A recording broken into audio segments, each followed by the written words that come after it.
ഒരു രാത്രി കൊണ്ട് ചോദ്യ പേപ്പർ കിട്ടി ജയിച്ചു വരുന്ന ഒരു ഭാഗത്തും മറ്റ് 2-3 വർഷങ്ങൾ പരിശ്രമിച്ച് നീറ്റ് എക്സാമിന് പ്രിപ്പയർ ചെയ്ത് വരുന്നവരുണ്ട്. അപ്പോൾ നീറ്റ് എക്സാമിനെ പറ്റി, നെറ്റ് എക്സാമിനെ പറ്റി NTIA എന്ന് പറയുന്ന ഏജൻസിയുടെ ഒരു ചോദ്യം ഉന്നയിച്ചു. ഇവിടെ പല പ്രതിനിധികളുമായി ചോദ്യം ഉന്നയിച്ചു. എന്ത് നിലപാടാണ് BJP എന്ന രാഷ്ട്രീയ പാർട്ടി NTIAയുടെ ഇതിനോട് എടുത്തിരിക്കുന്നത്? അതിന് ഇതുവരെ ചർച്ച തുടങ്ങിയിട്ട് ഇതുവരെ ഇതിനുള്ളൊരു ഉത്തരം കൊടുക്കാനായിട്ട് സാധിച്ചിട്ടില്ല. ഇന്ത്യ രാജ്യത്ത് അങ്ങനെ ഒരു സംഭവിക്കാൻ പാടില്ലാത്ത തെറ്റ് സംഭവിച്ചു. ആദ്യമായിട്ടല്ല സംഭവിച്ചത്. ഇത് ആദ്യമായിട്ടല്ല. ഇത് ഇവിടെയും സംഭവിച്ചിട്ടില്ല. SLC ഞാൻ ഹയർ സെക്കൻഡറി സ്കൂൾ പഠിപ്പിച്ച മാഷ. SLC പരീക്ഷ പേപ്പർ ചോന്ന് മാറ്റി വെച്ചിട്ടില്ലേ? അതിനാരെയെങ്കിലും വിദ്യാഭ്യാസ മന്ത്രി രാജിവെപ്പിച്ചതാണോ? പരീക്ഷ മാറ്റി നടത്തി സർ, അതിന് അന്വേഷണം നടത്തി. കേരളത്തിൽ താമരശ്ശേരിയിലൂടെ വേറെയും ക്വസ്റ്റ്യൻ പേപ്പർ ചോർന്നു.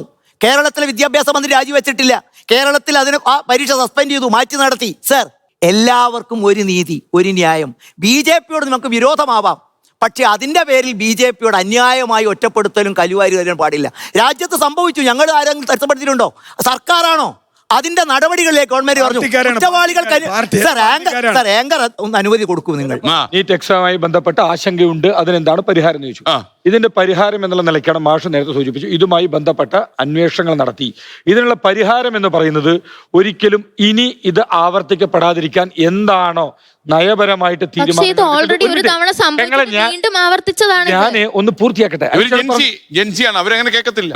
ഇനി ഒരു ചോർച്ച ആവർത്തിക്കാതിരിക്കാനുള്ള മെഷേഴ്സ് എടുക്കുമെന്ന് പറഞ്ഞു. പക്ഷേ ഒരു ചോർച്ച മുന്നേ നടന്നിട്ട് ഇതിപ്പോ വീണ്ടും ആവർത്തിച്ചതാണ്. പ്രോബ്ലത്തിന് സൊല്യൂഷൻ ആണ് ഉണ്ടാവേണ്ടത്. നേരത്തെ പറഞ്ഞ ഒറ്റ വഴിയുള്ളൂ, വിദ്യാഭ്യാസ മന്ത്രി രാജിവെക്കുക. വിദ്യാഭ്യാസ മന്ത്രി രാജിവെക്കുക എന്നുള്ളതാണ് ആത്മാർത്ഥമായിട്ട് ഇതിനുള്ള പരിഹാരം. അത് മാത്രമാണ് സൊല്യൂഷൻ. അത് രാഷ്ട്രീയപരമായ ആരോപണമാണ്. പക്ഷേ ഇതിന് നയപരമായിട്ടുള്ള സൊല്യൂഷൻ ഉണ്ടാക്കിയെടുക്കുക എന്നുള്ളതാണ് ചെയ്യേണ്ടത്. ഇത്തരത്തിൽ നയപരമാക്കി എവിടെയാണോ ഇത് സൊല്യൂഷൻ എടുക്കേണ്ടത് ആ തരത്തിൽ ഇതിന് സൊല്യൂഷൻ എടുക്കുന്നതിനുള്ള സംവിധാനങ്ങൾ ചെയ്യും. 1. ഇനി 2, ഇവിടെ ഇത്തരത്തിലുള്ള ആശങ്കകളും പ്രശ്നങ്ങളും വരുന്ന സമയത്ത് അവരെ കേൾക്കണം എന്ന് പറഞ്ഞു. 100% ഇവിടെ ഇത്തരത്തിലുള്ള പ്രതിഷേധങ്ങളെ ഒന്നും ഭയക്കുന്ന ആളുകളല്ല. ഇത്തരത്തിലുള്ള പ്രതിഷേധങ്ങൾ, കാരണം ഞാൻ ഉൾപ്പെടെയുള്ള ആളുകൾ പ്രതിഷേധങ്ങളും സമരങ്ങളും എല്ലാം ചെയ്തുകൊണ്ട് തന്നെയാണ് രാഷ്ട്രീയ പ്രവർത്തനം ചെയ്യുന്നത്. ഈ ഇരിക്കുന്ന കൂട്ടത്തിൽ അവിടെ ഇരിക്കുന്ന മുതിർന്ന ആളുകളായാലും എല്ലാവരും നിരവധി സമരങ്ങൾ ചെയ്തു വന്നിട്ടുള്ള ആളുകളാണ്. ഈ രാജ്യത്ത് സമരങ്ങളും പ്രതിഷേധങ്ങളും എല്ലാം നടക്കും. ഇത്തരത്തിലുള്ള ആളുകളെ കേൾക്കണം എന്ന് പറയുന്ന സമയത്ത് ഇവിടെ കേൾക്കാതിരുന്നിട്ടില്ല.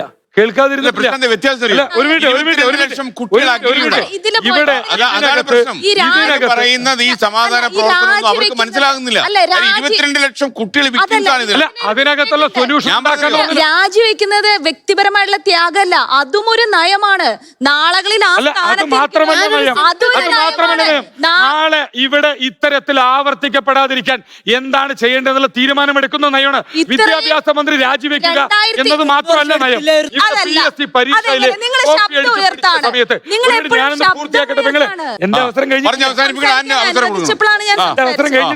ഇതിനകത്ത് ചോദ്യ പേപ്പറിൽ ഇവിടെ കോപ്പിയടി വിവാദങ്ങളെല്ലാം ഉണ്ടായ സമയത്ത് ഇവിടെ വിദ്യാഭ്യാസ മന്ത്രി രാജിവെക്കുക എന്നുള്ളത് മാത്രമല്ല പരിഹാരം. ഇവിടെ ലക്ഷക്കണക്കിന് വിദ്യാർത്ഥികൾ, അവരുടെ കുടുംബാംഗങ്ങൾ, ഇവരുടെ എല്ലാം വേദന, ഇനി പരീക്ഷ എഴുതാൻ പോകുന്ന വിദ്യാർത്ഥികൾ വരും വർഷങ്ങളിൽ അവരുടെ ആശങ്കകൾക്ക് പരിഹാരം കാണണം. ആ പരിഹാരം ഇനി ഈ തെറ്റ് ആവർത്തിക്കപ്പെടാതിരിക്കുന്ന രീതിയിലായിരിക്കണം പരിഹാരം കണ്ടത്. ആ പരിഹാരം ഉണ്ടാവുമെന്ന് തന്നെയാണ് പ്രതീക്ഷിക്കുന്നത്. 2024 ഇതുപോലെ വലിയൊരു പ്രശ്നം സംഭവിച്ചു.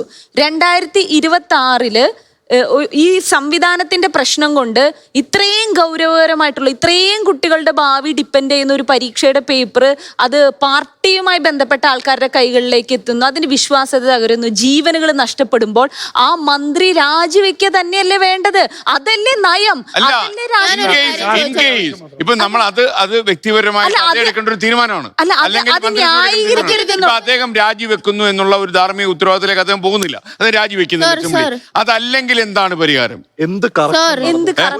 ഞാനൊരു കാര്യം ചോദിച്ചു. 2024 നെറ്റ് പരീക്ഷ ഈ സമാന പ്രശ്നം ഉണ്ടായി, കറക്ഷൻ നടന്നില്ല. 23 നീറ്റിൽ സമാന പ്രശ്നം ഉണ്ടായി, 26 നീറ്റിൽ സമാന പ്രശ്നം ഉണ്ടായി, CBSE സമാന പ്രശ്നം ഉണ്ടായി. എന്ത് കറക്ഷൻ നടന്നു? ഒരു കറക്ഷൻ നടന്നിട്ടില്ല. അവരിപ്പോഴും ഇത് എവിടത്തേക്ക് ചോർന്നു പോകുന്നോ ആ ആളുകളോടൊപ്പമാണ് ഗവൺമെന്റ്. ആ ആളുകളോടൊപ്പമാണ്. ഇത് ആര് ചോർത്തുന്നോ, എവിടേക്ക് പോകുന്നോ അവരോട്. പരീക്ഷയിൽ ഇത്രയും വലിയ കോപ്പിയടി നടന്ന ആളുകളാണ് ഇതിനെ ഇത് ന്യായീകരിക്കപ്പെടാനാവാത്ത വിഷയമാണ്. 100% ഇതിനുള്ള പരിഹാരം ഉണ്ടാകണം. അത് ഏത് തലത്തിലാണ് ഇതിൽ ചർച്ച ചെയ്ത് ഇനി ആവർത്തിക്കപ്പെടാതിരിക്കാനുള്ള ഒരു സിസ്റ്റം ഇതിനകത്ത് വരും എന്ന് തന്നെയാണ് പ്രതീക്ഷിക്കുന്നതെന്ന് പറഞ്ഞു. പിന്നെ രാഷ്ട്രീയപരമായിട്ടുള്ള ആവശ്യമാണ് വിദ്യാഭ്യാസ മന്ത്രി രാജിവെക്കുക എന്ന് പറയുന്നത്. അതിനെ രാഷ്ട്രീയമായിട്ട് ഞങ്ങൾ ഉൾക്കൊള്ളുന്നു.